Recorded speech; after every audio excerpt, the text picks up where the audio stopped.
Hello, everyone. Welcome to one of the project sharing sessions organized by Philips Experience Design during the Dutch Design Week. My name is Simona Rocchi. I work in the area of design, innovation, and strategy with a particular attention to health and well-being needs and challenges of people living in underserved medical community in the world. And today, I'm very pleased to present in this space one of the projects that we have co-developed with the Philips Foundation and with the International Federation of the Red Cross. Training tools that is meant to try to support the execution of a life-saving procedure when encountering people affected by sudden cardiac arrest in low-middle income settings. The majority of this presentation will be given by my colleague, Patrick Louis, who is leading the creative direction of this project. Patrick has a background in interaction design, a quite extensive fieldwork experience in contextual research, and in translating the insight in a socially, culturally appropriate solution. From my side, I would like to kick off this presentation by providing some background project information. More specifically, I would like to explain why in the AI, digital, high-tech era where we live, we still have the need to shape, to design very basic, very simple, even sometimes low-tech tools and solutions when dealing with health and well-being needs and challenges in a limited resource setting around the world. Indeed, despite economic progress and technological advancement, we still live in a world where access to resources is unequally distributed. And this inequality is also reflective in health care. According to WHO, at least half of the world population still lack access to healthcare service needed. And 100 million people each year are pushed into poverty due to out-of-the-pocket cost, health cost. So we are facing now, also more broadly, a global vast shortage of experienced healthcare workers. And we have obviously a big gap to fill in, because if there are no healthcare workers in place, there is no healthcare service delivery. Therefore, especially in a low-middle income setting, to try to reduce this gap is fundamental to leverage the social fabric that we have in place to better equip people in the community, to better train people in the community to perform healthcare tasks that can make a world of difference, even save people's life. And it is exactly in this perspective of community empowerment, with this scope, with this purpose of community empowerment, that a few years ago we engaged with the Philips Foundation and with the International Committee of the Red Cross to develop quite some simple, basic tools to enable community healthcare workers operating in Sub-Saharan Africa, especially in contexts where there is no access, or very limited access to electricity and connectivity, to identify pregnancy at risk and to prompt intervene and refer these women to the closest healthcare center. Based on the result that we receive with the implementation of this tool, then we have started to extend our scope from maternal health to cardiovascular disease. Indeed, also cardiovascular disease nowadays are booming in low-middle income countries, and all those sudden cardiac arrest is becoming one of more major killers also in those countries. There is not so much awareness on risk. And there is even less awareness on how to act when encountering people affected by sudden cardiac arrest. And on top of this, we know that when it comes to fragile setting, to limited resource setting, we are definitely experience several limitations in terms of first emergency response. So all these conditions put together make a vulnerable community even more vulnerable. So this is why it is essential to train people embedded in the community to better equip to act and to perform certain tasks. In particular, in this case, to perform a cardiovascular, a cardiopulmonary respiratory procedure. Better equip, in order to better equip them, we enable them to take immediate action and also to create a more resilient community on the ground. So this is why we team up one more with the Philly Foundation, and we team up with the International Federation of the Red Cross, the First Aid Reference Center, to create equally simple and very easy to use tools that enable people on the ground volunteer from the Red Cross independently by their general level of knowledge on healthcare and general level of education to perform a life-saving procedure when encountering sudden cardiac arrest. But now I leave the floor to my colleague, Patrick Louis, that will dive specifically in the tool that we co-develop with our humanitarian partner. Patrick, the floor is now yours. Thank you, Simona. Not sure if any of you is familiar with cardiopulmonary resuscitation, but it is a first aid technique that lay people may be afraid to perform, including myself. Cardiopulmonary resuscitation, or sometimes called CPR, is a life-saving technique that is useful in many emergencies to help save a person's life if their breathing or heart stops, like in the situation of sudden cardiac arrest. One of the key gestures in this first aid technique is to give strong, steady, and fast chest compressions to the victim. Each press has to go as deep as 5 to 6 centimeters, about 100 to 120 times of chest compressions in a minute. This is to help the victim continue with the blood flow to the brain until emergency medical services arrive to restore a normal heart rhythm. To save the victim, it is not uncommon for ribs to break when the CPR is being performed. So it is easy to imagine it can be intimidating for people to perform CPR, given you need to control your own emotion in an emergency situation, as well as treating an unconscious victim. And to acquire the skill, the Red Cross Society's recommended blended training. That means apart from having face-to-face training session, first aider should also revisit training materials regularly and use online training to refresh their memories and build up confidence to perform the skills. Unfortunately, awareness of the CPR skill is particularly low in vulnerable communities and in low middle income countries. Lacking these skills in the community has caused a real negative impact. Sudden cardiac arrest is reversible in most victims if it is treated with cardiopulmonary resuscitation, CPR, within a few minutes. But this condition has a much lower survival rate in low middle income countries. The survival rate is estimated to be less than 1% in such settings. Emergency medical services are often not well established in this environment. The responsibility for recognizing, managing, and addressing critical patients falls on people in the communities. A life is lost, often due to inadequate response or lack of timely assistance. To empower communities, apart from providing them first aid training, it is important to empower also with useful educational material so that they can retain their first aid knowledge and also spread awareness. It's easy for us to find educational materials of CPR here in Europe, like in the airports and offices.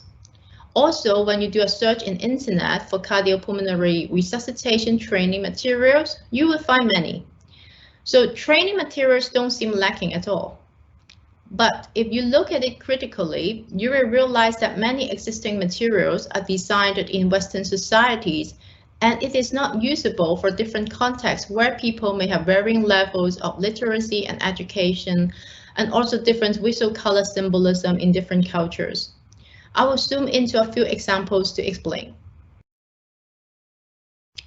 So many training materials used in sub-Saharan Africa are not tailor-made to the context, but translated or repurposed from materials created from their former Western colonizers.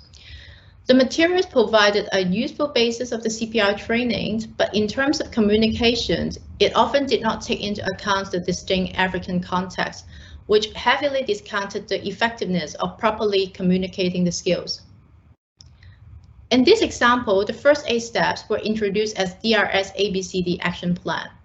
While using acronym could be an option to help memorizing content for some, repurposing such material to use in other contexts or translate to local language would simply not work.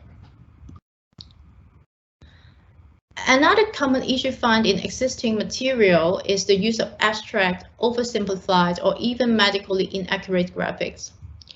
The image here is supposed to explain the use of automatic external defibrillator, AED, to restore the victim's heartbeat. Sometimes you find AED device in public space that can be used on victim after performing the CPR first aid.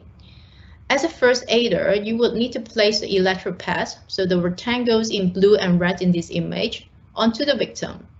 The device will then do the job pretty much automatically.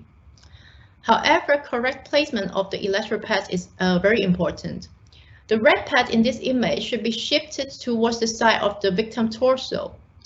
Since this drawing is oversimplified, you can't see the 3-dimensional body and to understand this critical detail. In this case, the wrong positioning of the electrode pad could change the vectors of electricity and reduce the effectiveness of the defibrillation. So it was very important in our project to work with the head of the Global First Aid Reference Center, which defined the steps of the CPRD procedure so that we ensure the materials we created is medically correct. And with our humanitarian partners, we learned first-hand insights from field experts and also first aid trainers. So having these insights from them helped us to design the material that could meet the diverse needs of people in the world. Our solution, CPRD Training Kit, is a multilingual kit that is adaptable, flexible, and scalable to use in multiple local contexts, and it empowers people worldwide, independently of the language and education level. The training kit comes in various publishing formats to support blended training and learning. So our tool also has a fine balance between use of semi-realistic drawings, text, symbol, and also realistic video. The different visuals are complementary, so the people, despite the varying education level and visual cognition level, could easily learn. Apart from being available in multiple languages, the content is also designed with several context-specific visual styles. We have created a framework to allow easy adaptation of the visual style so that people in different contexts will still find the training materials relevant to their socio-cultural settings. During the COVID-19 pandemic, an adapted version of the training was also made to explain to first aider how they can keep themselves and the victims safe while continue saving life. The training kit was first deployed in West Africa by Red Cross and Red Crescent societies, and it was further adapted to various context-specific and language versions for use in different contexts, both in low-income countries and also high-income countries. Via our humanitarian partners, 5.4 million people from different continents have got access to the training kit and learned the life-saving skills. In the view of Global First Aid Reference Center of the Red Cross, they told us in the beginning of project that cardiopulmonary resuscitation is one of the techniques people may be afraid to perform. But now with this training kit, having adaptive visuals, which is simple, everyone can learn easily and have a better knowledge retention of this life-saving skill. And last but not the least, all citizens of the world can save a life, and let's start with you. So you can find all the training materials via Red Cross Global First Aid Reference Center. Thank you very much. Thank you so much, Patrae and Simona, for sharing the insights about this inspiring project. It's really clear that it has your passion, and that's really good to see. I think this project is a great example of liberating healthcare, so good starter. My name is Collate Forma, moderator of today's Q&A session with Simona and Patrae. I'm sure that you're all eager to learn more about this interesting project, so feel free to pop your questions into the Q&A panel, and we'll try to answer them within the time frame we have. The first one is already coming in, saying, is the CPRD Training Kit available online for download? Patrae, you want to take this question? Yes, indeed. So, so if you go to the Global First Aid Reference Center, so basically www.globalfirstaidreferencecenters.com, and then you could look for these training materials. As far as I know, our partners, so they will also launch the World Restart Heart Day, which is a day to promote like heart health, etc. And that is planning somewhere this month, actually.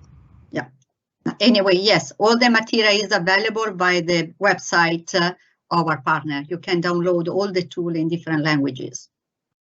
Thank you so much. That is really helpful. Patrae, I have a question about the collaboration with Red Cross Society, which is interesting.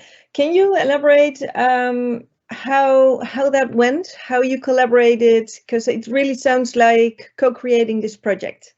I think this is yeah, for me, I'm really grateful was this experience to work together with them. So I worked directly with the head of the Global First Aid Reference Center, which is also a medical doctor.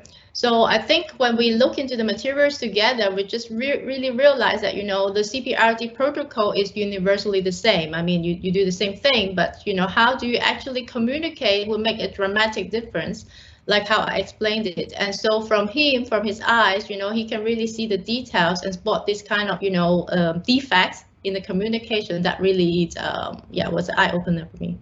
Nice, nice. Good to hear. Simona, I would be interested why Philips is interested in creating tools for underserved communities in the first place. I think you elaborated already about it, but maybe you can say some more. Of course, yes, I will, Collate. I think it's important to keep in mind that a few years ago, our company went through a transformation. And we started to shift our portfolio, our focus from a consumer electronic company to an health technology company. And doing that, we have also redefined our mission and vision. Now we are restating our purpose. And our purpose is really to improve the health and well-being of people by providing meaningful innovations. So with this purpose in mind, we have also defined very specific targets. For instance, we are committed to improve the life of 2.5 billion people a year by 2030. What is important to know that part of this commitment is also 400 million people in underserved community. So, of course, it's part of our purpose, and being an health technology company, we cannot deny their unmet needs on the ground. We cannot deny that half of the population, like I mentioned, still have no access to healthcare service needed. So this is why we started to collaborate also with partners, with different stakeholders, with the government, with the humanitarian sector, to start to learn how we can together provide tools and develop solutions to fulfill many unmet needs that are on the ground, for which we don't have yet enough knowledge to generate what works and what doesn't work. You really need to team up with different partners for that. And this is why also we engage with different stakeholders. Thank you so much for clarifying. That's really good. Another question here. How difficult was it to research and collate information to make it relevant to the target? So I think, again, it's really fortunate that we have the partners, which is the IFRC Global First Aid Reference Center, to co-create these two together, because we get all the insights from them, and they have been facilitating, carrying out all these trainings all around the world for years. So in that part, I must say it has been easy because we got direct access from them. So we just get the knowledge from them. Yeah, and if I could add also a few comments, if I'm allowed to collect. I think what is very important also to understand that the humanitarian sector has a clinical knowledge. You know, they have doctors, they have healthcare forces operating really on the ground. And beside that, I have also intimacy with the local community to understand what it works and what doesn't work. So it definitely, we need them for the clinical knowledge from one side, but also from the other side to better understand the not only the infrastructural condition, but the social cultural condition, the behavior of community to really frame the tool in the way that can have an impact and that can fly. Thank you both. Could you maybe take us along in some of the challenges you faced while designing and implementing this training kit? I would say that this project, the CPRD, because the protocol itself is universal, so it's relatively simple projects compared to other projects I do. However, because this tool we mean to really use in different parts of the world, so thinking about translating the language. But when you think about it, to translate a toolkit to another language, it's not just, put into Google Translate and then get it done. So you really need to get the meaning across.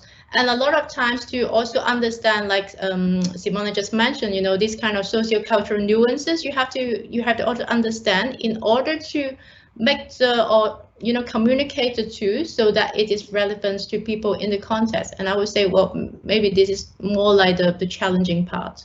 And another challenge that we faced was during indeed the COVID. You can imagine, for a procedure like this, and new rule came into place. So usually, for instance, in context like in underserved community in Africa, the majority of the time these events are more a kind of gathering event. It's more a collective event, right? With where people really come together, and not only they learn how to perform a certain life-saving procedure, but also they gain knowledge and information on lifestyle change, on nutrition, on more complementary information to this space of cardiovascular disease. But when the COVID came, of course, some of these events were canceled, and then the emphasis shifted to online communication, online interaction. Luckily, we designed in the beginning a combination of tools, from poster to video and so on. So was a challenge, was easily faced because our partner needed also to be more flexible and to change the engagement strategy. And from our side, we needed just to provide some modification to follow the COVID rule for the application of the protocol. Really interesting. Thanks. There is a question also around the feedback that you gather of people using the kit. Can you tell us a little bit more about that? Did you hear back what people say and when using it? So the tool has been deployed in the different locations. So we received this feedback via the Red Cross societies because they are the people working in the field. The feedback was very positive in the sense that it has become a tool, that is easy for people just to use, despite the different language or education level. So the tool has been used particular for people that they prioritize for the training, such as like women in the community, and also, for example, transportations like bus driver, also school teachers, and also some kind of like junior like ambassador in the school. We don't hear like particular details about how, you know, in particular the graphics, how did they help them, but just in general, the feedback is very positive that these people can all use this tool and can support their learning, and also for the trainers. Great, thank you very much, Petray. Someone also is wondering, concluding that the kit is reaching out to communities within the African region, right? I think Yes. it's broader. So yeah, so we have reached West Africa and also East Africa.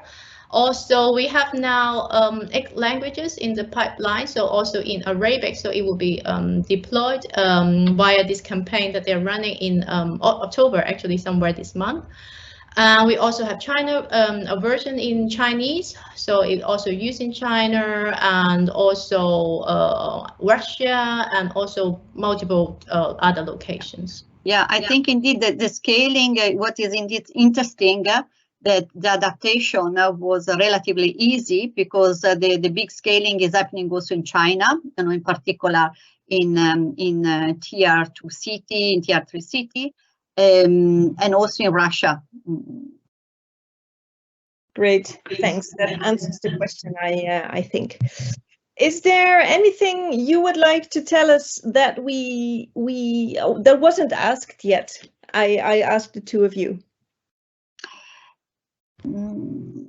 I think what is more about, because this is quite straightforward, you know, tools or design effort, let's put it this way.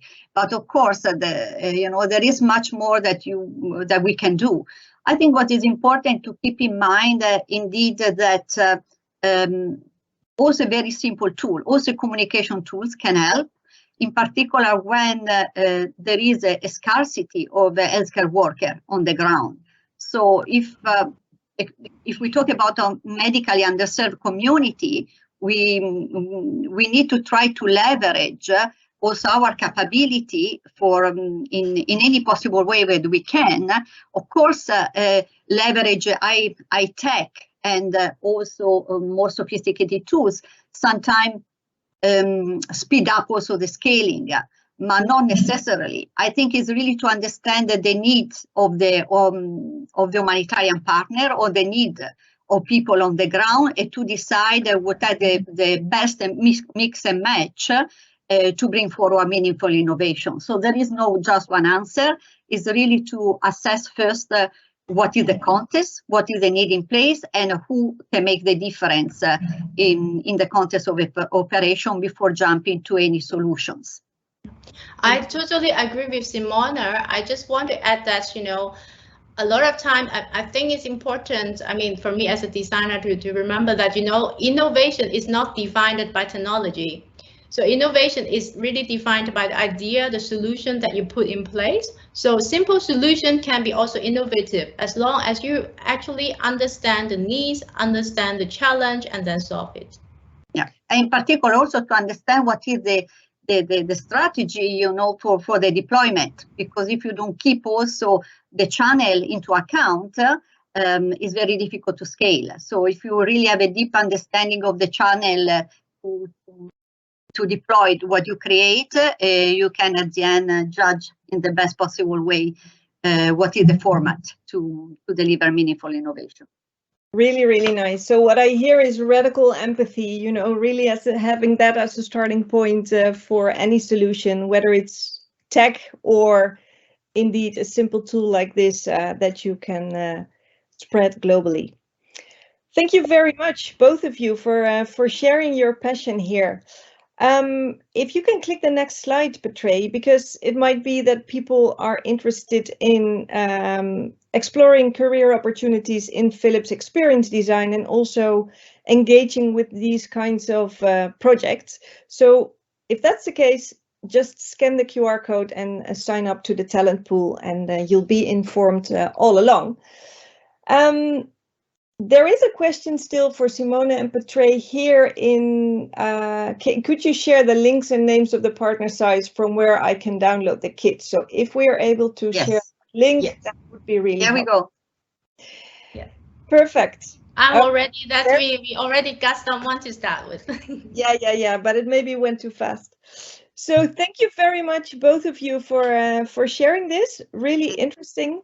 And thank Collate for facilitating and everybody to listen. Yes, thanks for joining the meeting. Thanks very much. Thanks for joining the meeting. And should you be interested in other design talks, we still have some left this week. So just sign up on the website. For now, bye-bye. Thanks. Bye, everybody. Thank you.